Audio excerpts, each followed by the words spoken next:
Hello everyone, your most welcome to your channel. बच्चों, आप सभी को पता है हमारा सैंपल पेपर चल रहा था जो कि आपके सामने है 2024-25 का। अभी तो खैर पहले ही सैंपल पेपर चल रहा है, 199 अभी करने और बाकी हैं। तो आप सभी को पता है कि इसमें हमने दो पार्ट में कन्वर्ट करके वीडियो को मैंने आप तक पहुंचाया था, जिसके अंदर पहले पार्ट में 1 to 20 तक हमने क्वेश्चन कंप्लीट करे थे। सेकंड वीडियो के अंदर 21 to 24 तक मैंने क्वेश्चन वहां पर कंप्लीट करा दिए थे। आज की इस वीडियो के अंदर हमारा ये सैंपल पेपर खत्म हो जाएगा पूरी तरीके से, जिसके अंदर 25 से लेकर जो भी हमारे 34 तक इसमें क्वेश्चन है वो सभी क्वेश्चन मैं आपको करवाने वाला हूं। तो बिना ज्यादा समय खराब करते हुए फटाफट से कॉपी पेन आप भी निकालिए और मैं भी यहां पर करता हूं वीडियो को शुरू।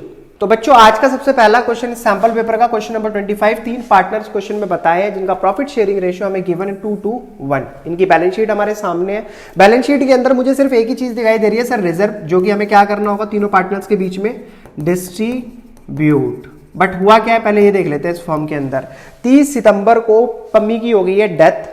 अभी क्या है, पार्टनरशिप डीड में प्रोवाइड कुछ ऐसी चीजें हमें दी गई है जिन्हें हमें फॉलो करना है। तो पॉइंट टू पॉइंट हम सबको रीड करेंगे और उसी के हिसाब से हम कैलकुलेशन करेंगे।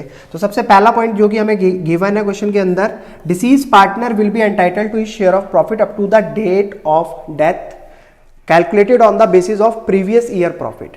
सर, प्रीवियस ईयर के बिहाफ पर हमें कैलकुलेट करना है कि जिस पार्टनर की डेथ हुई है उसका कितना शेयर निकल कर आ रहा है उस दिन तक जिस दिन उसकी डेथ हो रही है। तो जैसे कि हमें प्रॉफिट गिवन है, आपको देख सकते हो इतने सारे, तो लास्ट ईयर हम इसको मानेंगे प्रीवियस ईयर, ठीक है, क्योंकि अभी करंट ईयर तो चल रहा है जिस ईयर में उसकी डेथ हुई है। तो यहां पर क्वेश्चन की शुरुआत करते हैं क्वेश्चन नंबर 25। अभी पार्टनर के नाम क्या है? पुनीत, पंकज, पुनीत, पंकज और पम्मी, जिसमें से पम्मी की डेथ हो चुकी है। इनका प्रॉफिट शेयरिंग रेशियो है 2:1। चलिए जी, इतना काम हमने कर दिया। सबसे पहला काम मैंने क्या बताया आपको, पहले देखो शेयर ऑफ प्रॉफिट किसका? सर, पम्मी का। कितना है? तो टोटल प्रॉफिट कितना है हमारा? 30,000 प्रीवियस ईयर का, क्योंकि इस साल तो अभी कंप्लीट नहीं हुआ ना ईयर, हमारा अकाउंटिंग ईयर चल रहा है, बीच में डेथ हो गई। तो हम क्या करेंगे, पिछले साल को ही कंसीडर कर लेंगे, ठीक है। जितना पिछले साल था हम इस साल भी अभी तक उसका इतना ही मान लेते हैं। तो टोटल 30,000 का हमारा प्रॉफिट था पूरे साल का। बट अभी जो हमें कैलकुलेट करना है वो सिर्फ 6 मंथ का करना है। तो 6 ऊपर, 12 नीचे। और अब ये देखना है कि पम्मी का शेयर कितना था। तो 2 to 1 यानी कि 1/2 to 4 और 1/5, टोटल कितना आ जाएगा नीचे? 5। 6 1 जा 6, 6 2 जा 12, 5 से इसको डिवाइड करेंगे, 5 6 जा 30 और 2 1 जा 2, 2 3 जा 6। तो सर, जो शेयर ऑफ प्रॉफिट हमें पम्मी को देना होगा वो है 3000। चलिए, ये एक अमाउंट तो हमने कैलकुलेट कर लिया। वही दूसरी बात करते हैं रिजर्व की। सर, रिजर्व में कितना हिस्सा होगा? तो शेयर ऑफ रिजर्व, तो टोटल है 50,000 मल्टीप्लाई। अभी क्या है कि पम्मी का जो शेयर है वो है 1/5, तो मल्टीप्लाई कर देंगे, डिवाइड करा हमने 10,000। सर, रिजर्व का भी कितना अमाउंट आ गया? 10,000। देखो बच्चों, ऐसा है, अगर हम वर्किंग नोट पहले ही बना लेते हैं ना, तो हमें क्वेश्चन में जब भी कोई कैपिटल अकाउंट बनाना है या एग्जीक्यूटर अकाउंट बनाना है, हमें कोई दिक्कत ही नहीं होगी। सीधा अमाउंट उठाना है और उसके अंदर हमें सिर्फ डालना है। चलिए, एक पहला पॉइंट कर लिया। बैलेंस शीट के अंदर बैलेंस शीट के अंदर से हमने रिजर्व का काम खत्म कर लिया। सेकंड पॉइंट पर आते हैं, जहां पर बोला है he will be entitled to his share of goodwill of the firm calculated on the basis of 3 year purchase. तो पॉइंट ध्यान रखना, नंबर ऑफ ईयर परचेज क्या रखने हमें? 3, और एवरेज प्रॉफिट क्या निकालना है? लास्ट 4 ईयर के प्रॉफिट का। The profit for the last 4 year financial year are given below. तो चलिए एवरेज प्रॉफिट निकाल लेते हैं सर।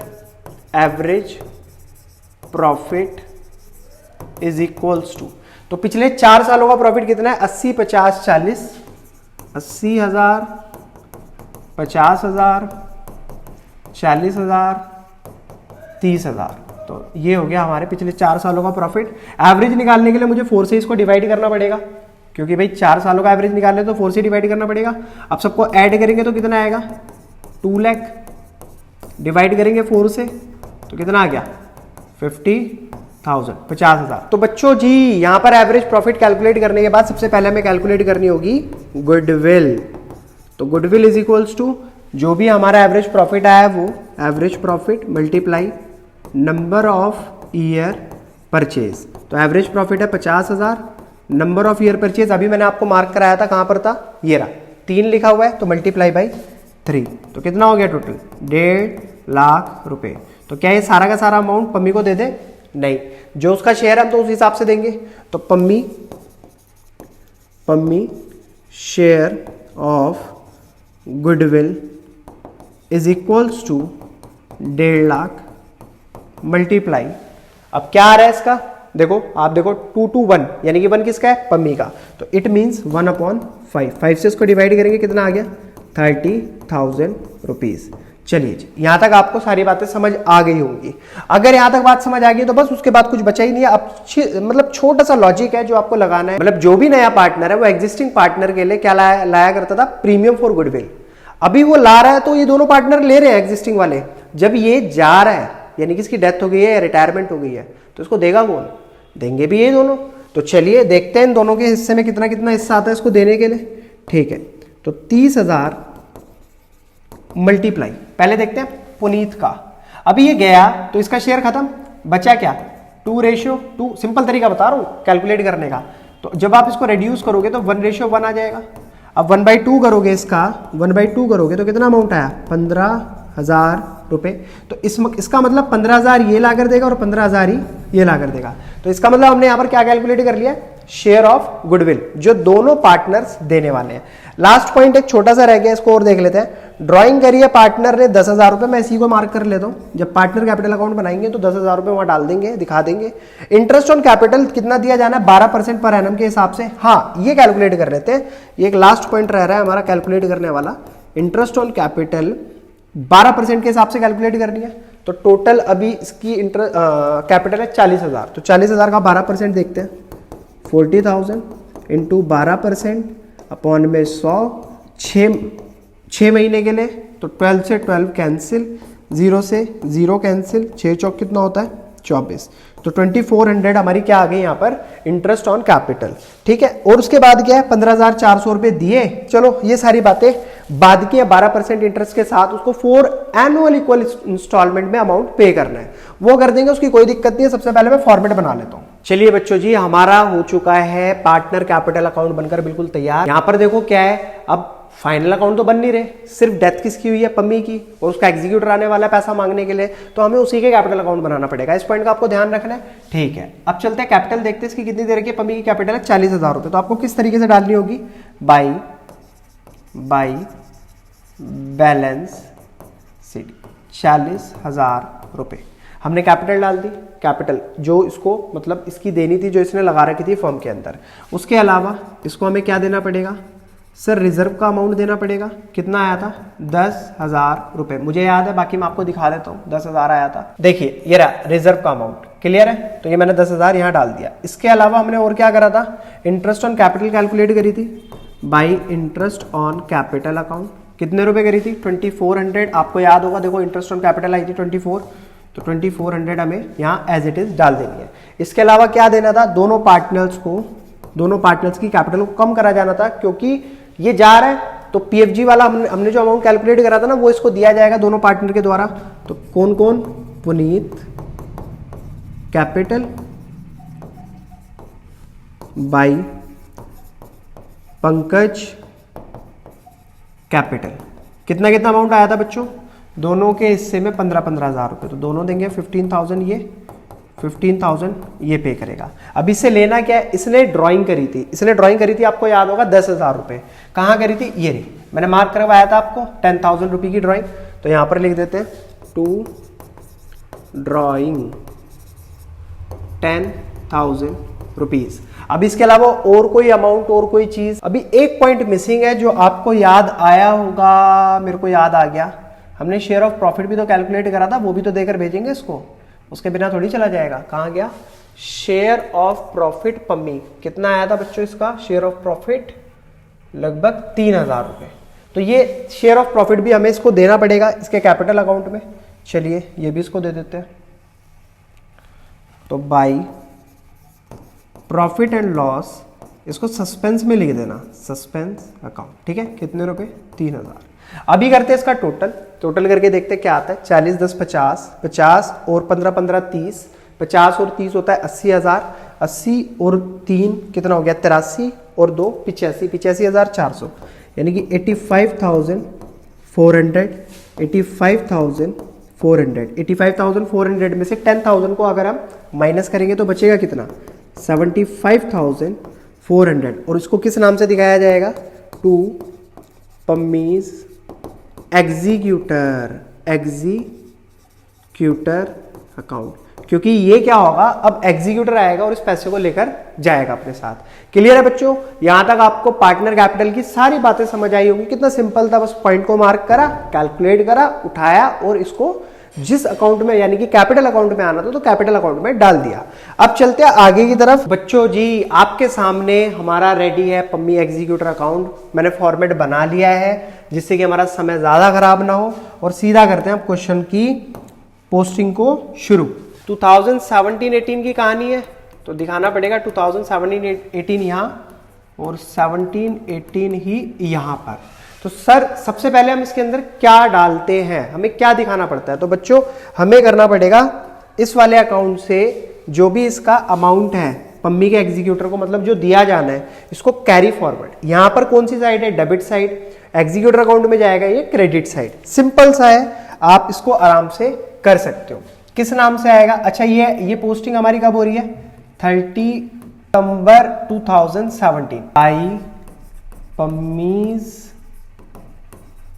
Capital account. क्यों लिखा मैंने कैपिटल अकाउंट, क्योंकि ये कैपिटल अकाउंट से ही तो हमने कैरी फॉरवर्ड करा है। ठीक है, तो कितना अमाउंट था, 75,400। अब बच्चों ध्यान रखने वाला पॉइंट ये है, आपने आज ही के दिन पेमेंट भी करी, आपको याद होगा क्वेश्चन के अंदर मैंने बताया था। ये कौन सा ईयर है, 2017-2018।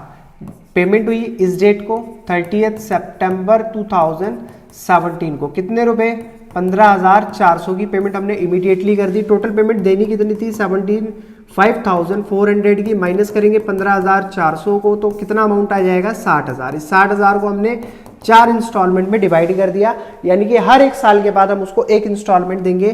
तो 4 इंस्टॉलमेंट बनेंगी इसमें, कितनी 15,000 की 4 इंस्टॉलमेंट, 15,000 यहाँ, 15,000 यहाँ और 15,000 यहाँ पर, 15,000 यहां पर। क्लियर है मेरा पॉइंट, ठीक है। तो सबसे पहले आज की इंस्टॉलमेंट इसको दे देते हैं, जिस दिन डेथ हुई है तो 30 सितंबर 2017 को हमने जो पेमेंट करी है उसको दिखाया जाएगा टू बैंक के नाम से।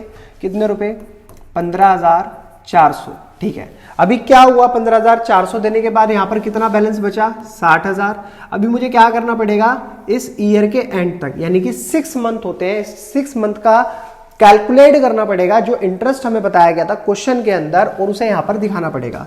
तो अगर मैं 60,000 का इंटरेस्ट कैलकुलेट करता हूं 12% के हिसाब से, कितने महीने का, 6 महीने का, तो 12 से 12 कैंसिल, 0 से 0 कैंसिल, 6 6 जा 36। तो हमारा 60,000 पे जो इंटरेस्ट बना वो कितना बना, 3600 रुपए। तो उसे किस नाम से दिखाया जाएगा, 31 मार्च 2018 बाई इंटरेस्ट। कितना बच्चों, 3600 रुपी। क्लियर है, बट ये इस मतलब ये वाला जो हमारा ईयर है वो तो 31 मार्च को ही क्लोज हो जाएगा। बाकी आगे की कहानी जो शुरू होगी वो नेक्स्ट मतलब 1 अप्रैल से 31 मार्च तक की शुरू होगी। मेरा कहने का मतलब ये है, देखो यहां से यहां तक का इंटरेस्ट कैलकुलेट करा, ये ईयर तो यहीं पर खत्म हो गया। अब नेक्स्ट ईयर जो शुरू होगा वो कौन सा होगा, 18 से 19 का। फिर हमें यहां तक का इंटरेस्ट ऑन कैलकुलेट करना पड़ेगा, जो भी हमें अमाउंट पर लगाना है, जो इंस्टॉलमेंट हमें पे करनी है, तो वो हम देखेंगे नेक्स्ट ईयर में। बाकी अभी आप इसको यहीं क्लोज कर सकते हो, इससे ज्यादा इसके अंदर और कुछ नहीं करना है। तो हम यहां पर टोटल कर लेते हैं इसका, तो 75,600 यही टोटल कर लेंगे इसका। तो 75,400 को ऐड करेंगे 3600 के साथ, तो कितना अमाउंट आता है, एक बार कैलकुलेटर निकालकर चेक कर लेते हैं। तो 75,400 प्लस 3600 तो 79,000 लिखना है यहाँ, 79,000 ही लिखना है हमें यहाँ पर, क्योंकि इस साइड का टोटल ज्यादा है। इसमें से माइनस करेंगे हम 15,400 को, तो माइनस 15,400, तो कितना बैलेंस बचा, 63,600। इसको किस नाम से दिखाया जाएगा, ये कब तक का बैलेंस है, 31 मार्च 2018 तक का। तो to balance CD I hope बच्चों यहाँ तक का पॉइंट आपको बहुत बढ़िया तरीके से समझ आया होगा। अब इससे आगे देखते हैं करना क्या होता है। इस अमाउंट को हमें कैरी फॉरवर्ड करना होता है नेक्स्ट वाले ईयर में, यानी कि नेक्स्ट ईयर हमारा कब शुरू हो रहा है, 1 अप्रैल 2018 है ना, 18 आ जाएगा। और इसको किस नाम से दिखाना होगा यहाँ पर, बाई बैलेंस ब्रॉट डाउन। कितना अमाउंट, 63,600। इस नाम से हमने इसको दिखाया। दिखाने के बाद अभी कैलकुलेट करना है। अभी तो पिछले साल का ही हमारा ये इंटरेस्ट बचा हुआ है, आपको ध्यान होगा। देखो पिछले 6 महीने का तो लास्ट वाले ईयर में आ गया। इस 6 मंथ का 60,000 पे किस वाले ईयर में आ जाएगा, ये 18 से 19 वाले ईयर में। कब तक, 30 सितंबर। तभी तो पूरा कंप्लीट ईयर कंप्लीट होगा, पिछले 30 सितंबर 2017 से इस वाले 30 सितंबर 2018 तक। यहाँ पर एक साल पूरा कंप्लीट होगा। तो अगर मैं कैलकुलेट करूंगा 60,000 पे, तो वही हमारा इंटरेस्ट आएगा 30 सितंबर 2018 बाई इंटरेस्ट कितने, 3600। बट अभी क्या है, ये साल का एंड जो होना है वो 19 को होना है। तो खैर इसकी कहानी मैं अभी समझाता हूं आपको, बट आपको ये ध्यान रखना है कि हमें हर साल क्या करनी है, इंस्टॉलमेंट पे करनी है इस डेट को।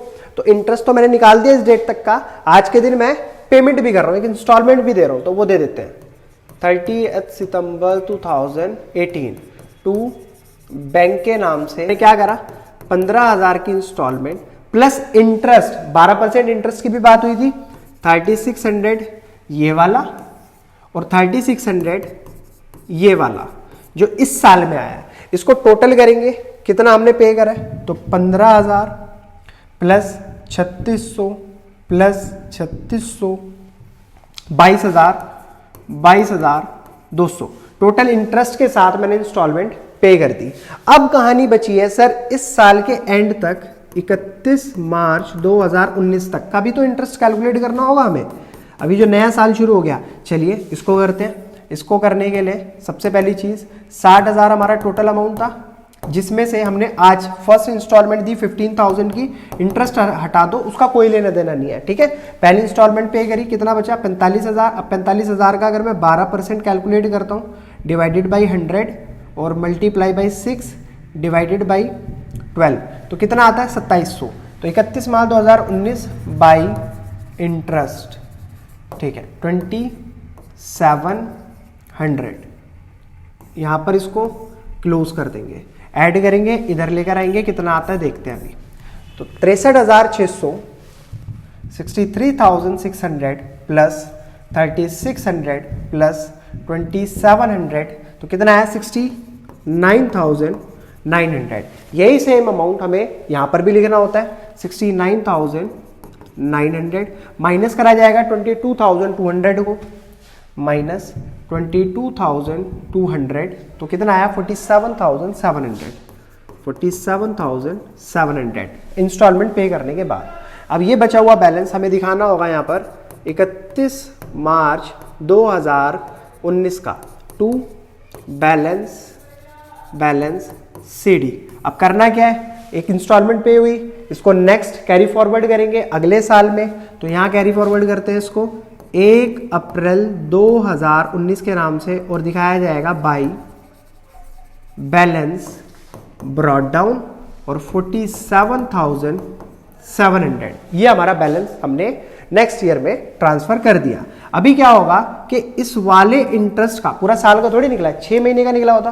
तो पहले तो इसको सेम अगले 6 महीने का, जैसे मैं यहां पर लाइन ड्रॉ करता हूं, 19 से 20 30 सितंबर को सर इंस्टॉलमेंट जाती है।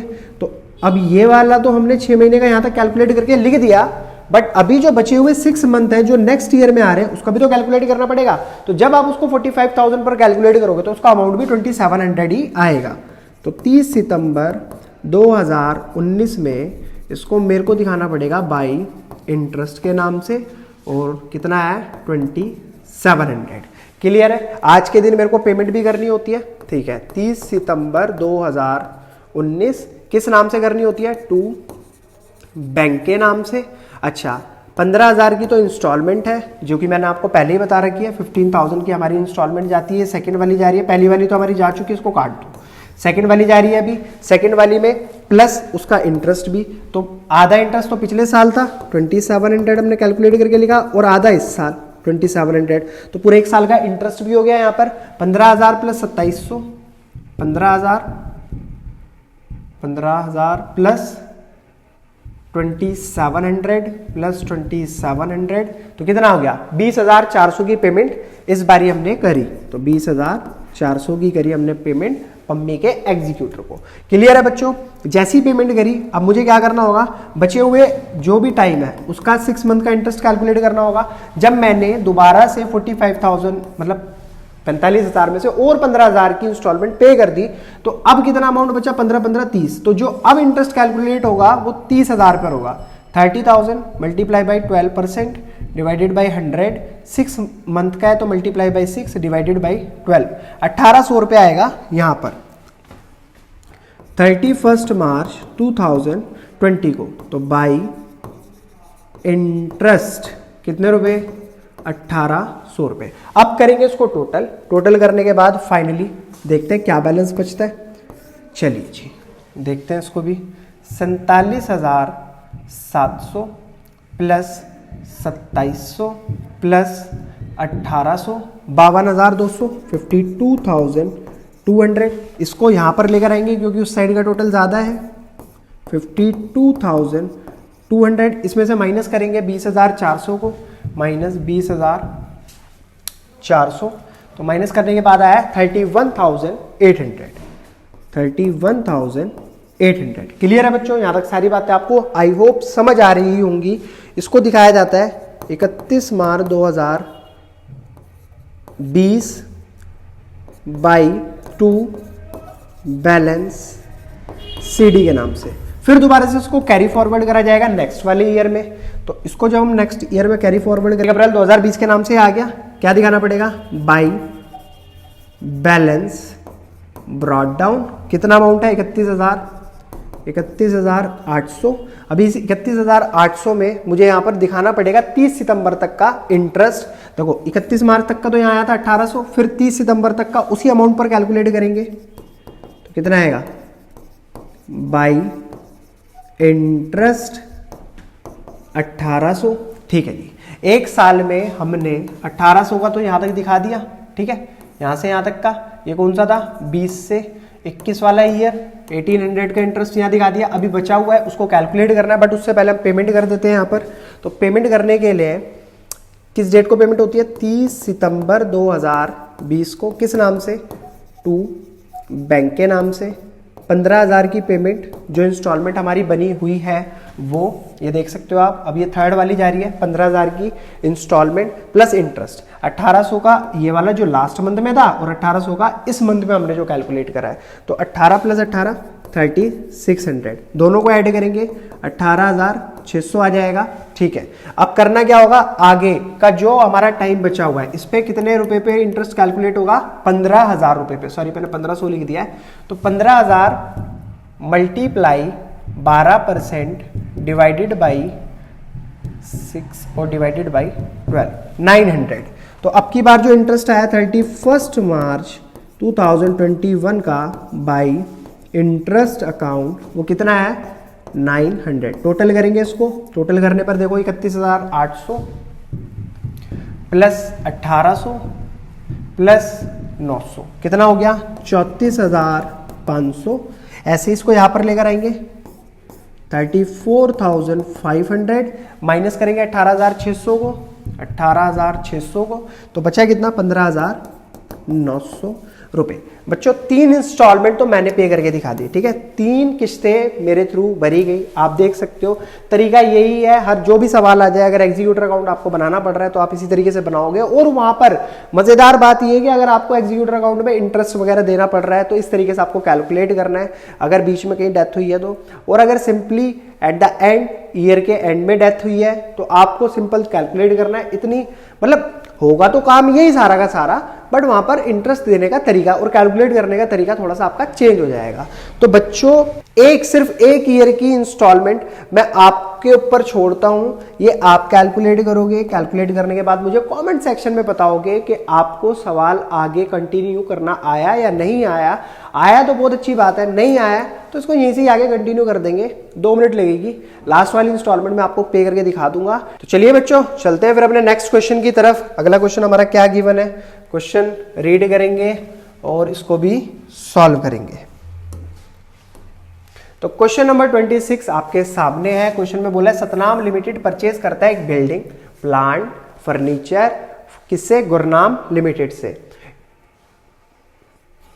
अच्छा, इन सब चीजों को खरीदने के लिए उसने कितना पैसा दिया? 12,60,000 रुपए।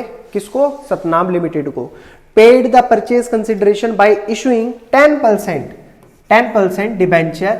एक डिबेंचर की कीमत बताई इन्होंने 100 रुपी ईच। पास करनी है journal entry in the book of Satnam limited for the acquisition of asset and issue of 10% debenture when. 3 cases हैं, तीनों की जर्नल एंट्री पास करके दिखानी है। कोई ज्यादा मुश्किल सवाल नहीं है। आप भी फटाफट से अपनी कॉपी में जर्नल एंट्री वाला फॉर्मेट बनाइए। मैं भी इतनी देर यहां पर फॉर्मेट बना लेता हूं। चलिए बच्चों जी, मेरा तो फॉर्मेट बनकर हो गया तैयार, आप देख सकते हो। फटाफट से अब करते हैं एंट्री। बच्चों मैंने आपको जब भी डिबेंचर चैप्टर पढ़ाया था तो उसके अंदर बताया था कि अगर कभी किसी की एसेट या किसी का बिजनेस परचेज करते हैं तो वहां पर हमें डेबिट करना पड़ता है उन सभी एसेट्स को या बिजनेस को, और क्रेडिट करना पड़ता है जिससे हम वो बिजनेस परचेज कर रहे हैं। तो ठीक है, अभी एसेट क्या क्या गिवन है वो देखते हैं। बिल्डिंग गिवन है, बिल्डिंग परचेज करी तो बिल्डिंग अकाउंट डेबिट, और इसके अलावा क्या परचेज करा है बिल्डिंग के अलावा? प्लांट और furniture, plant account debit. Next furniture account debit. 2 किससे परचेज करी गई है सभी चीजें? ये परचेज करी है गुरनाम लिमिटेड से। तो इसका नाम दिखा देंगे, गुरनाम लिमिटेड। कितने रुपए में? 12,60,000। अमाउंट डाल देते हैं हाथ के हाथ, 12,60,000। अच्छा, 5 लाख 4,60,000, 5 लाख 4,60,000, और क्या है? 2,20,000 रुपए। फटाफट से टोटल करते हैं, देखते हैं डेबिट साइड और क्रेडिट साइड के टोटल में कितना डिफरेंस आ रहा है। वो तो हमें कैलकुलेट करना पड़ेगा, चेक करना पड़ेगा कितना डिफरेंस आ रहा है, फिर उसी हिसाब से हमें उस नाम से दिखाएंगे जो यहां पर सुटेबल होगा। तो कितना है? 5 लाख प्लस 4,60,000 प्लस 2,20,000। ठीक है जी, कितना है? 11,80,000। टोटल हमें कितनी पेमेंट करनी है? 12,60,000 की पेमेंट हमें करनी है। तो कितना डिफरेंस आ रहा है? 80,000 रुपए का। तो 80,000 का डिफरेंस किस साइड पर आ रहा है? 12,60,000 ज्यादा है, ये वाला अमाउंट कम है, तो हमें यहां पर दिखाना पड़ेगा किस नाम से? देखो मैं कलर चेंज करके दिखा देता हूं, गुडविल के नाम से। गुडविल, हम जो इतना अमाउंट पे कर रहे हैं वो किसका पे कर रहे हैं? गुडविल का। ठीक है, 80,000 रुपीज। अच्छा बच्चों, आपका सवाल मेरे को पता है ये होगा मन में, अगर नीचे डिफरेंस बचता तो क्या करते सर हम? तो सिंपल आपको ये करना पड़ता, इस अमाउंट को नीचे लिखते और दिखाना पड़ता आपको कैपिटल रिजर्व के नाम से। क्लियर? Simple point. तो अब 3 केस दे रखे हैं। पहली एंट्री तो भाई कोई भी केस कर लो, कॉमन ही रहने वाली है, तो मैंने इसको डंडा खींच के यहां पर कॉमन शो करा दिया है। अभी पहला काम क्या है? डिबेंचर अगर इशू करे इन्होंने पेमेंट करने के लिए पार पर, यानी कि 100 रुपए का डिबेंचर अगर 100 रुपए के ही डिबेंचर के हिसाब से इशू करा है तो कितने नंबर ऑफ डिबेंचर? पहले से इसको ही कैलकुलेट कर लेते हैं। नंबर ऑफ डिबेंचर कितने दिए गए होंगे? तो 12,60,000 टोटल पेमेंट करी है। 100 रुपए का है तो 2 जीरो से 2 जीरो कैंसिल, कितने हो गए? 12600। 12,600 डिबेंचर इशू करे हमने कहीं ना कहीं, जब भी तो हमने पेमेंट करी है। चलिए, तो पेमेंट करने के लिए किसको पेमेंट करनी है? गुरनाम को। यहां पर क्या हो रहा है? क्रेडिट। जब पेमेंट करेंगे तो उसको क्या करेंगे? डेबिट।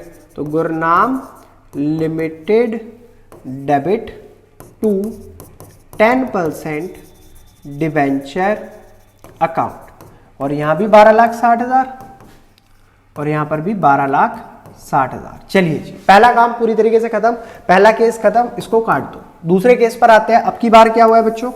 यहां पर डिबेंचर इशू करे हैं प्रीमियम पर, यानी कि एक डिबेंचर की कीमत अगर 100 रुपए है तो उस पर 25% का प्रीमियम लगाया गया है। इट मीन 125 रुपए में डिबेंचर इशू करा है। तो इसमें भी हमें पहले क्या करना पड़ेगा? नंबर ऑफ डिबेंचर कैलकुलेट करने पड़ेंगे। 12,60,000 के टोटल डिबेंचर है, डिवाइड करो 125 से। पहले ये चेक करो कि टोटल कितने डिबेंचर हमने इशू किए। तो डिवाइड करने के लिए मैं यहां पर यूज कर लेता हूं अपने कैलकुलेटर का। तो 12,60,000 डिवाइडेड बाई 125, तो कितना आया? 10080। 10,800 डिबेंचर, मतलब 10,080 डिबेंचर हमने इशू करे पेमेंट करने के लिए। अब जरा इसको शो करा देते। तो शो कराने के लिए एंट्री तो करनी पड़ेगी। पेमेंट किसको हो रही है?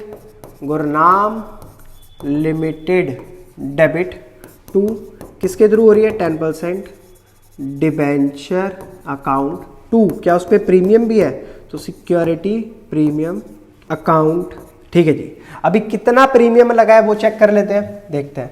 हमारे डिबेंचर कितने हैं 1080 मल्टीप्लाई बाई प्रीमियम है 25 रुपए का, तो 2,52,000 रुपए का तो प्रीमियम ही हो गया, 2,52,000 का प्रीमियम हो गया। फिर देखते हैं आप 10080 मल्टीप्लाई डिबेंचर की वैल्यू कितनी थी 100 रुपये, तो 1,00,80,000 इतने रुपए के हमने डिबेंचर इशू करे। टोटल गुरनाम के पास कितनी पेमेंट पहुंची 12,60,000 रुपए टोटल पेमेंट पहुंच गई। चलिए जी, सेकंड केस भी खत्म, इससे ज्यादा और कुछ नहीं करना है इसके अंदर, इसको भी काट दो। थर्ड केस पर आते हैं, debenture were issued at a discount of 10%। अभी क्या है कि डिबेंचर इशू करे तो हैं 10% पर इशू करें, यानी कि 100 रुपए का डिबेंचर 10% डिस्काउंट, तो कितने रुपए में 90 रुपए में। तो यहां पर हमें क्या कैलकुलेट करना पड़ेगा, नंबर ऑफ डिबेंचर। तो टोटल हमें कितने पे करने हैं 12,60,000 रुपए में पे करने हैं, 90 रुपए एक डिबेंचर के हिसाब से हम उसको दे रहे हैं, तो 12,60,000 को डिवाइड करेंगे 90 रुपीज से, हो गया ना पूरा 1 10 100 1000 10,000 लाख 10 लाख डिवाइडेड बाई 90, तो इट मीन्स 14,000 डिबेंचर हम यहाँ पर इशू कर रहे हैं। तो यहाँ पर लिखा जाएगा गुरनाम लिमिटेड डेबिट डिस्काउंट, दिखाने का तरीका, discount on issue of debenture account debit to 10% debenture account में तो आ जाएगा आपका 1,40,000 रुपए। ठीक है, एक्चुअल में 14,000 डिबेंचर, और यहां पर परसेंटेज जहां भी लिखा होता है वहां पर क्या आता है, हमेशा फेस वैल्यू आती है। तो 14,000 इंटू 100 14 लाख रुपए के डिबेंचर और 12,60,000 रुपए पहुंच गए हमारे मिस्टर गुरनाम के पास। तो बच्चों इस सवाल में इतना ही था, इससे ज्यादा कुछ था नहीं। हालांकि कितने नंबर का क्वेश्चन है 6 नंबर का, 6 नंबर का क्वेश्चन कुछ ज्यादा ही सिंपल दे दिया है, इतना सिंपल होता नहीं है। ठीक है, ये बाय मिस्टेक डल गया होगा। ठीक है, तो क्वेश्चन को कुछ इस तरीके से आप कर सकते हो। अगर आपको वाकई समझ आया तो प्लीज वीडियो को लाइक, चैनल को सब्सक्राइब जरूर कीजिए। अब देखते हैं इससे अगला क्वेश्चन, नेक्स्ट क्वेश्चन में क्या बोला गया है। तो अब तो सिंपल से क्वेश्चन आ चुके हैं आपके सामने, जैसे कि क्वेश्चन नंबर 27, इसमें पूछा which of the following is not limitation of financial statement analysis. इनमें से जो भी आपको ऑप्शन दे रखे कौन सी लिमिटेशन नहीं है, किसकी, फाइनेंशियल स्टेटमेंट की क्या लिमिटेशन नहीं हो सकती। तो भाई इसमें qualitative aspect is ignored, historical analysis ये भी है, ये भी हमने पढ़ा है, to assess the financial position and profitability. हाँ, इसके पीछे का रीजन मैं बता देता हूं, ये नहीं हो सकता। पहले आप आंसर सुन लीजिए, मैं इसको पर टिक कर देता हूं। ये क्यों नहीं हो सकता, क्योंकि एसेस का मतलब होता है किसी चीज को कैलकुलेट करना, फाइनेंशियल पोजीशन प्रॉफिटेबिलिटी कहने का मतलब है बैलेंस शीट जब भी हम बनाते हैं तो वो हमें फाइनेंशियल पोजीशन शो करा देता है। दूसरी चीज P&L बनाते हैं तो उससे हमें पता लग जाता है कि हमारा प्रॉफिट ईयर का कितना है, या पिछले साल में हमने कितना कमाया, या हम कंपेयर भी कर लेते हैं कि इस साल इतना बढ़ गया, इस साल इतना घट गया। तो इन सब चीजों को कैलकुलेट करने में फाइनेंशियल स्टेटमेंट की जरूरत पड़ती है। अब फाइनेंशियल स्टेटमेंट की लिमिटेशन थोड़ी हुई, ये तो ऑब्जेक्टिव हुआ, तो ये ऑब्जेक्टिव के अंदर आएगा, लिमिटेशन के अंदर नहीं आएगा। तो आप इस पॉइंट को टिक कर सकते हो। और पार्ट में आते हैं, इसके और पार्ट को देखते हैं। Which of the following is not a part of finance cost, इनमें से बताना कौन सी फाइनेंस कॉस्ट नहीं है। देखो जी, loss on issue of debenture, भाई जब भी हम कभी डिस्काउंट वगैरह पे इशू करते हैं डिबेंचर को, तो हम उसको क्या कंसीडर करते हैं कि लॉस हो गया। तो लॉस हो गया, ठीक है, वो फाइनेंसिंग कॉस्ट के अंदर आ सकता है। दूसरा इंटरेस्ट पेड ऑन डिबेंचर, भाई इंटरेस्ट हम डिबेंचर मतलब डिबेंचर जो है इशू करते ही इसलिए हैं कि हमारे पास अभी पैसा आ जाए और एज अ लोन हम उसे मानकर उसका इंटरेस्ट पे करते रहते हैं, तो ये भी फाइनेंस कॉस्ट का पार्ट हो सकता है।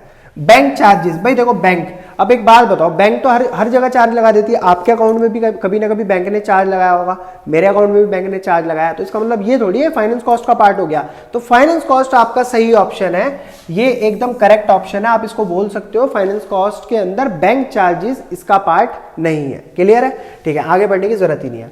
क्वेश्चन नंबर 28 पर आते हैं। कंपनी का करंट रेशियो है 2.4:1, working capital 560, it liquid ratio दे रखा है, what will be the value of inventory. Inventory पूछ लिया, सॉल्व करने का तरीका, क्वेश्चन नंबर कौन सा है 28। तो भाई बच्चों देखो, मैंने ये सवाल जो भी आपको करवाए हैं, मैंने आपको सिंपल सा बताया, जो चीज गिवन है पहले उसी को उठा लो। करंट रेशियो गिवन है तो करंट रेशियो को ही उठाओ। Current ratio is equals to कितना हो गया 2.4:1, 2.4 रेशियो 1। अब एक्चुअल में जो करंट रेशियो का फॉर्मूला होता है, करंट रेशियो का फॉर्मूला वो क्या होता है, करंट एसेट अपॉन में करंट लायबिलिटी।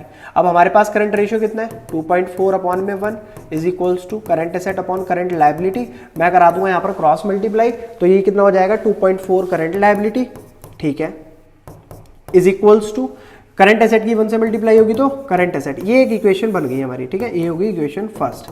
सेम अब आगे चलते हैं, आगे देखते हैं वर्किंग कैपिटल क्या गिवन है। तो सर वर्किंग कैपिटल है 5,60,000 गिवन, तो वर्किंग कैपिटल का भी फॉर्मूला लिखते हैं। Working capital is equals to 5 lakh, खैर इसको बाद में लिखेंगे, पहले फॉर्मूला लिखते हैं इसकी जगह पर। तो सर ये होता है current asset minus current liability. Working capital कितनी गिवन है, 5,60,000, इसकी जगह लिख दो। करंट एसेट हमारे पास कितनी है 2.4 CL, 2.4 CL अभी हमने कैलकुलेट करी, और माइनस करंट लायबिलिटी। अब 2.4 CL में से 1 CL को आप माइनस कर दोगे तो कितने CL बचेंगे, 1.4 CL इज इक्वल्स टू 5,60,000। यहाँ पर क्या है, मल्टीप्लाई में 1.4 इधर आकर किसमें हो जाएगा, डिवाइड में 1.4, तो 5,60,000 divided by 1.4 is equals to current liability. जरा इसको डिवाइड करते हैं, डिवाइड करने के लिए कैलकुलेटर की जरूरत पड़ेगी, यहाँ तो है ही नहीं। चलो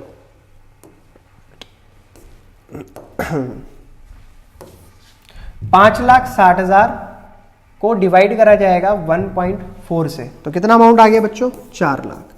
ये 4 लाख क्या हो गया, करंट लायबिलिटी। चलिए जी, हमारे पास करंट लायबिलिटी आ गई। अब इससे हम क्या करेंगे, करंट एसेट कैलकुलेट कर लेंगे। तो इस इक्वेशन में रख देते हैं the value of current liability is put in equation first. तो इक्वेशन फर्स्ट क्या है बच्चों हमारे पास, 2.4 CL is equals to current asset. Current liability कितनी आई है, 4 लाख, तो 2.4 multiply 4 lakh is equals to current asset. तो 2.4 की 4 लाख से मल्टीप्लाई कराएंगे, 2.4 मल्टीप्लाई बाई 4 लाख, तो कितना हो गया, 9,60,000। ये आ गई करंट एसेट। चलिए दोनों चीजें आ गई। और क्या दे रखा था ना सवाल के अंदर, देखो जो सवाल में दे रखा है मैं वही वो उठाकर उन्हीं चीजों का यूज करके आगे की चीजें निकाल रहा हूं। और दे रखी है सर लिक्विड रेशियो, तो लिक्विड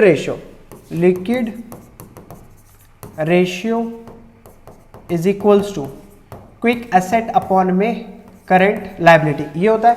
अब लिक्विड रेशियो है क्या, 1.5, नीचे 1 लगा लो, is equals to quick asset upon में करंट लायबिलिटी कितनी हमारे पास, हमने कितनी निकाली, 4 लाख, तो यहां पर लिख देंगे 4 लाख रुपये। अभी क्रॉस मल्टीप्लाई करेंगे तो 1.5, यहां लाइन ड्रॉ कर लेते हैं, 1.5 multiply 4 lakh is equals to quick asset आ जाएगी निकल कर, तो 1.5 की 4 लाख से मल्टीप्लाई करते हैं, कितना आया 6 लाख, तो 6 लाख लिख दिया हमने एज इट इज। तो ये हो गई क्विक एसेट, ये भी हमने निकाल ली। अच्छा सर हमें निकालना क्या सवाल में, ये देखते हैं what will be the value of inventory. Inventory की वैल्यू क्या है, तो इन्वेंट्री के लिए आपको एक फॉर्मूला पढ़ाया गया है, आपको याद भी होगा, करंट एसेट माइनस इन्वेंट्री। तो क्विक एसेट हमारे पास कितनी आई है, 6 लाख, तो यहां लिख दिया हमने 6।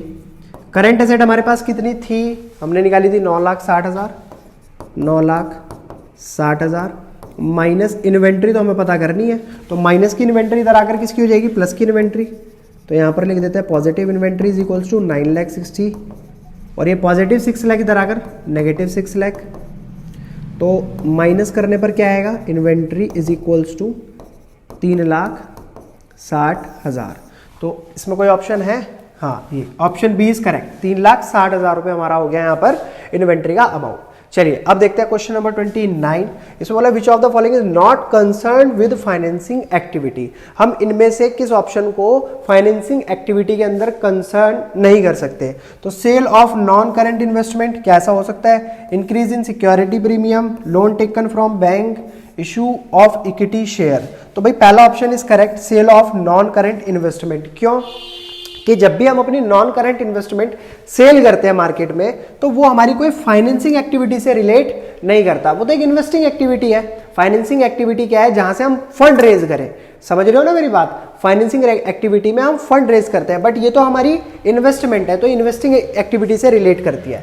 चलिए नेक्स्ट पॉइंट पर आते हैं। अभी और पॉइंट में बोला है क्वेश्चन नंबर 29 के, if a machine whose original cost 40,000, एक मशीन है जिसकी एक्चुअल वैल्यू 40,000 है, एक्यूमुलेटेड डेप्रिसिएशन उस पर 12,000 है, वर सोल्ड 34,000, उसको बेचा कितने में, 34,000 में, while preparing cash flow statement its effect on cash flow will be, अगर हम इसको बेच देते हैं तो कैश फ्लो स्टेटमेंट में इसका क्या प्रभाव पड़ेगा कैश फ्लो पर। तो बताओ, एक बात बताओ भाई, मान लो 40,000 की मशीन, ठीक है, 12,000 का डेप्ट, तो एक्चुअल में मशीन की वैल्यू कितनी हुई, ये हो गई आपकी 28,000।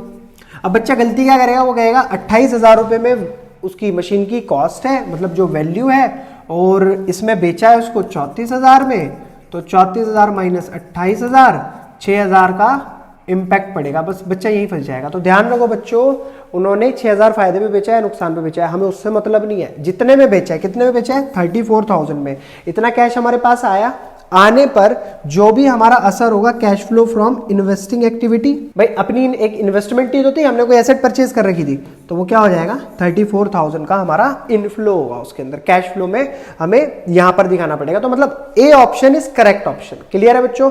नेक्स्ट चलते हैं क्वेश्चन नंबर 30 की तरफ। तो क्वेश्चन नंबर 30 को भी देख लेते हैं। क्वेश्चन नंबर 30 में बोला है बच्चों, while calculating the cash flow statement from investing activity following item should be added except, हमें कौन कौन से आइटम ऐड करने पड़ेंगे, कोई एक आइटम को छोड़कर, किसमें, इन्वेस्टिंग एक्टिविटी में। तो cash paid for non purchase of non current investment, cash received from sale of fix asset, interest received, cash receive from sale of investment. अब तुम्हें मैं इसके अंदर एक कॉमन चीज दिखाता हूं, आप देखो, इन्होंने बोला cash flow statement from investing activity, investing activity में कैश फ्लो, मतलब जब भी हम बना रहे हैं कैश फ्लो स्टेटमेंट, उसके अंदर जब भी इन्वेस्टिंग एक्टिविटी के अंदर हम देखेंगे तो हम सारी चीजों को ऐड करेंगे, सिर्फ एक चीज को छोड़कर। अब देखो, इंटरेस्ट भी रिसीव्ड हो रहा है, कैश यहां पर रिसीव्ड हो रहा है फ्रॉम सेल ऑफ इन्वेस्टमेंट पर, कैश रिसीव्ड हो रहा है यहां पर सेल ऑफ फिक्स एसेट पर, मतलब 3 जगह तो कैश रिसीव हो रहा है और एक जगह इन्हें पे करना पड़ रहा है, पे for purchase of non current investment. तो सर वो यही पॉइंट है जिसको हम ऐड नहीं करने गए, ठीक है, इससे कोई भी कैश का इनफ्लो नहीं हो रहा। नेक्स्ट आते हैं क्वेश्चन नंबर 31 पर, under what main head and sub head will the following item appear in the balance sheet of a company as per schedule 3 part 1 company act 2013 के तहत। हमें बताना है इसके मेजर हेड और सब हेड क्या क्या हो सकते हैं। तो जैसे माइनिंग राइट्स, तो माइनिंग राइट्स सर क्या है, एक नॉन करंट एसेट, और ये किसके अंदर आएगा, फिक्स एसेट के अंदर। तो ये तो हो गया इसका मेजर हेड, मेजर हेड, और ये हो गया इसका सब हेड, ये वाला हो गया सब हेड। चलिए जी, पहला पॉइंट हो गया। दूसरा आता है second, encashment of employees earn leave payable on retirement. तो सर इसको तो हमने पढ़ा था कि ये आता है नॉन करंट लायबिलिटी के अंदर, ये हो गया इसका मेजर हेड, मेजर हेड, और इसका सब हेड होगा सर, सब हेड होगा लॉन्ग टर्म प्रोविजन। कोई 1-2 साल में तो कोई रिटायरमेंट लेता नहीं है भाई, कम से कम 20-30-40 साल काम करने के बाद ही रिटायरमेंट होती है, तो लॉन्ग टर्म प्रोविजन के अंदर इसका सब हेड आता है। नेक्स्ट पॉइंट आता है व्हीकल, भाई नाम से ही पता लग रहा है, मेजर हेड हो गया इसका, मेजर हेड हो गया इसका क्या सर, नॉन करेंट एसेट, और सब हेड हो गया, सब हेड की बात करें तो फिक्स्ड एसेट। तो ये व्हीकल हमारा, मतलब इस तरीके से हम इसको बैलेंस शीट के अंदर रिप्रेजेंट कराएंगे, सब हेड मेजर हेड। चलिए नेक्स्ट क्वेश्चन नंबर 32 में बोला है फ्रॉम द फॉलोइंग कैलकुलेट डेब्ट टू कैपिटल एम्प्लॉयड रेशियो। हालांकि काफी सिंपल दे दिया। अब देखो, इसको मैंने एक सेपरेट वीडियो में आपको समझाया भी है, डेब्ट टू कैपिटल। अगर आपको इसको और ज्यादा गहराई से समझना है तो आप उस वीडियो को देख सकते हैं, बहुत आराम से आपको सारी चीजें समझ आ जाएंगी। बट बाकी मैं अभी जो क्वेश्चन यहाँ पर दे रखा है उसके हिसाब से इसको करा देता हूँ। उससे पहले मैं इसको हटा देता हूँ यहाँ से जितनी भी चीजें हैं। चलिए जी, अब आते हैं सीधा क्वेश्चन पे। हमें क्वेश्चन नंबर कौन सा सॉल्व करना है, 32।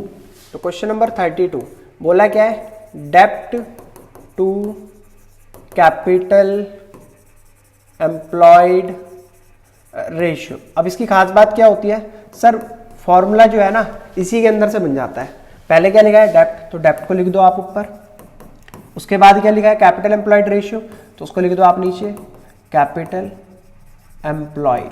चलिए डेप्ट कैलकुलेट करने के लिए मैंने आपको बता रखा है सर जितनी भी नॉन करंट लायबिलिटी होती है वो सब डेप्ट में आ जाती है, जैसे कि डिबेंचर ये डेप्ट है, 8% पब्लिक डिपॉजिट ये डेप्ट है, लॉन्ग टर्म प्रोविजन ये डेप्ट है, ठीक है जी। और कैपिटल एम्प्लॉयड के लिए हमें क्या करना पड़ेगा, इन सभी चीज़ों को मैं पहले डेप्ट ही कैलकुलेट कर लेता हूँ यहाँ पर।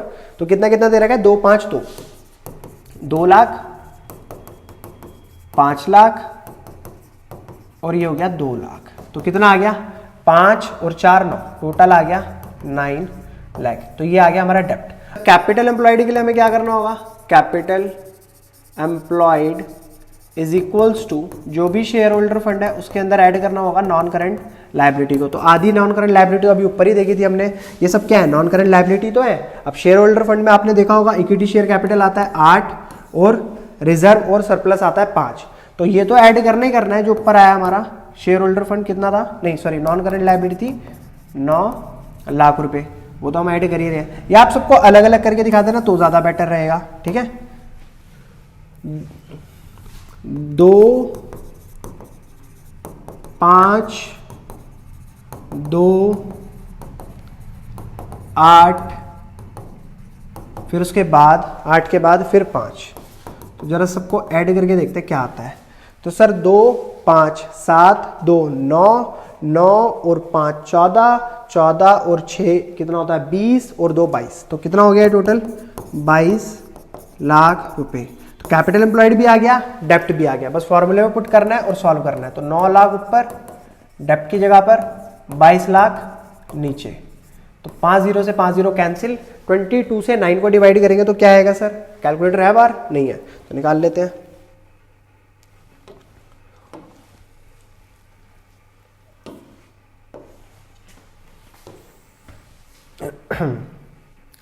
नाइन डिवाइडेड बाई 22 तो कितना है 0.40, 0.40 रेशियो 1।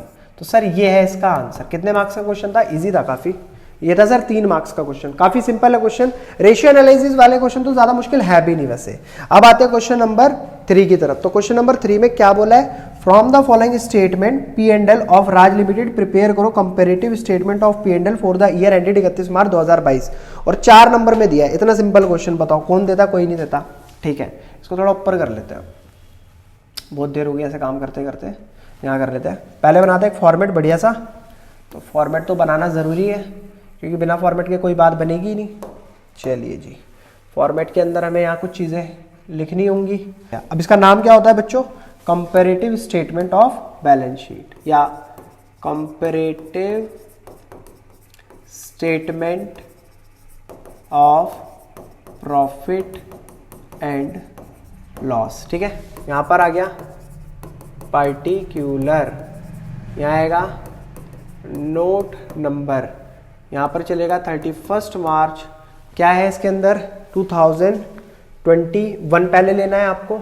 यहाँ पर आता है प्रीवियस ईयर और 31 मार्च 2022। इसको हम ए नाम देते हैं, इसको हम बी नाम देते हैं और ये आता है एब्सोल्यूट चेंज। तो इसको निकालने के लिए हमें क्या करना होता है, बी में से ए को घटाना पड़ता है और यहाँ पर आता है परसेंटेज चेंज। आपको भी याद होगा सी को डिवाइड करना पड़ता है ए से और मल्टीप्लाई बाई 100। ये इसका तरीका होता है कैलकुलेट करने का। चलिए जी, अब इसमें देखना है, फॉर्मेट में देखना है और यहाँ पर चीज़ों को डालना है। तो सबसे पहले हमें दे रखा है रेवेन्यू फ्रॉम ऑपरेशन। तो पहला पॉइंट क्या है हमारा, रेवेन्यू फ्रॉम ऑपरेशन। बच्चों मैं शॉर्ट में लिख रहा हूँ बट आपको शॉर्ट में नहीं लिखना, पूरी पूरी वैल्यू लिखनी है। तो प्रीवियस ईयर में आ गया 15 लाख और करंट ईयर में आ गया 20 लाख। तो 15 यहाँ लिखो और 20 यहाँ लिखो। अब सी निकालने के लिए बी माइनस ए करेंगे तो कितना आ जाएगा 5 लाख। और ये डी पॉइंट कैलकुलेट करने के लिए हमें क्या करना होगा, सी को डिवाइड करना होगा ए से और मल्टीप्लाई करनी होगी 100 से। तो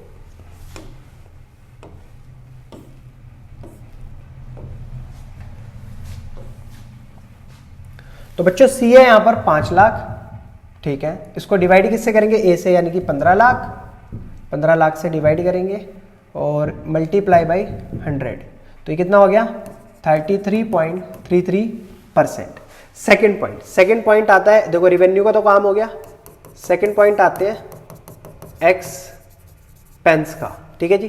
तो एक्सपेंस में हमें क्या गिवन है, एम्प्लॉय बेनिफिट एक्सपेंसेस, तो मैं यहां पर लिखूंगा एम्प्लॉय बेनिफिट एक्सपेंसेस। तो चलिए जी, प्रीवियस ईयर में कितने दे रखे हैं इन्होंने, 4 लाख, और करंट ईयर में 8 लाख। तो पहले लिखेंगे यहां पर 4 लाख और फिर आ गया 8 लाख। सेम सी कैलकुलेट करने के लिए 8 में से 4 किया, बचा कितना, 4 लाख। और परसेंटेज कैलकुलेट करने के लिए मुझे 4 से 4 को डिवाइड करना पड़ेगा, तो पूरा 100% ही आ जाएगा भाई। अगर मैं 4 लाख से 4 लाख को डिवाइड करूंगा और मल्टीप्लाई 100 से करूंगा तो 100% आ गया। तो इसके अंदर तो कुछ ऐसा खास काम नहीं करना पड़ा। फिर आते हैं अदर एक्सपेंसेस। तो अदर एक्सपेंसेस कितने, प्रीवियस ईयर के 1 लाख और यहाँ के 2 लाख। तो यहां पर दिखा देंगे अदर एक्सपेंसेस। अब 2 में से 1 को माइनस करेंगे, कितना आ जाएगा, 1 लाख। सी को डिवाइड करेंगे, 1 लाख को डिवाइड करेंगे 1 लाख से, तो ये भी ऑलमोस्ट 100% ही आएगा, 100% ही आ रहा है, आप देख सकते हो। तो यहां पर भी लिख दो 100%। अब बच्चों करना पड़ेगा इसका टोटल, जो भी हमारा टोटल एक्सपेंस हुआ है। तो टोटल करने के लिए पहले एक लाइन ड्रॉ कर लेता हूं मैं यहां पर दिखा देंगे टोटल, ठीक है। इसके आगे लिख देते हैं TOTAL। टोटल एक्सपेंस कितने हो, 4 और 1 5 लाख, 8 और 2 10, ठीक है जी, 4 और 1 5। तो ये तो पूरा 100 ही रहेगा इसमें। तो अगर मैं इसका वैसे भी करता हूँ C डिवाइडेड बाई ये और मल्टीप्लाई बाई 100, तो 100% ही आएगा, ये 100 है, ठीक है बच्चों। अब करना क्या है, प्रॉफिट बिफोर टैक्स कैलकुलेट करना है, प्रॉफिट बिफोर टैक्स। तो उसके लिए जो भी रिवेन्यू है उसमें से एक्सपेंस को घटा दो। तो 15 में से 5 को घटाओगे, कितना आएगा, 10 लाख। ऐसे सेम 20 में से 10 को घटाया, कितना आया, 10 लाख। 5 में से 5 गया, 00, और ये सब खत्म। मतलब इसका परसेंटेज कैलकुलेट करूंगा तो 0%, ठीक है। प्रॉफिट बिफोर टैक्स आ गया। अब लगाना है इसके ऊपर टैक्स रेट दे रखा है इन्होंने, तो यहाँ पर टैक्स लगाएंगे 50%। तो 10 लाख पे 50% कितना आ गया, 5 लाख। 10 लाख पे 5%, 50%, 5 लाख, 0, ठीक है। अब आएगा यहाँ पर प्रॉफिट आफ्टर टैक्स। तो 10 और 5 15 लाख, 10 और 5 15 लाख, 0। ये भी बहुत सिंपल क्वेश्चन था। तो बच्चों आई होप ये क्वेश्चन भी आपको बहुत बढ़िया तरीके से समझ आया होगा। ये सिंपल था, वैसे इसके अंदर कुछ ज्यादा था नहीं, बट आपको ना बस फॉर्मेट पता होना चाहिए। फॉर्मेट पता तो सारी चीजें कर लोगे। अब देखते हैं इससे अगला क्वेश्चन। अगला क्वेश्चन क्या है, question number 34। Read the following hypothetical text. ये है किस चीज से रिलेटेड, ये क्वेश्चन में हमें करना है cash flow from operating activities. अच्छा, करवाने के लिए मैं इसे भी करवा दूं, बट क्या है कि सारे क्वेश्चन ही मैंने कराए हैं। पिछली वीडियो में मैंने जो आपको होमवर्क में दिए थे वो क्वेश्चन भी मैंने इस वीडियो के अंदर आपका कंप्लीट करा दिया है।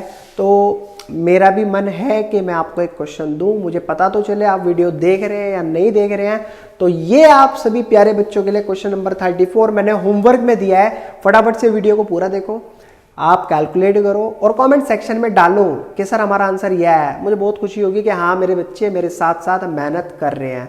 तो और फास्ट मैं सैंपल पेपर जल्दी मतलब जितना ज़्यादा से ज़्यादा हो सकेगा मैं अपलोड करूंगा।